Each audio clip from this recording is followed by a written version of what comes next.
അങ്ങനെ വോട്ട് പെട്ടിയിലായതിനു ശേഷമാണ് ഇവിടെ ചർച്ച നടന്നുകൊണ്ടിരിക്കുന്നത്. എരവട്ടൂർ നാരായണവിലാസം സ്കൂളിലെ 59, 60 ബൂത്തുകളിലെ വോട്ട് രേഖപ്പെടുത്തി കഴിഞ്ഞു. വോട്ട് പെട്ടിയിലായി. ഇനി അത് സുരക്ഷിതമായി എത്തിക്കേണ്ട പണിയാണ് ഇപ്പോൾ നടന്നുകൊണ്ടിരിക്കുന്നത്. അപ്പോൾ ഇവിടെയുള്ള വിദ്യാർത്ഥികളും അധ്യാപകരും ഒക്കെ ചർച്ച ചെയ്തുകൊണ്ടിരിക്കുകയാണ്.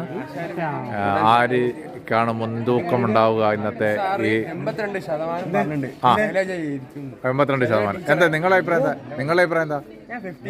50-50. ഇവിടെ ഷാഫി അയക്കുന്നു.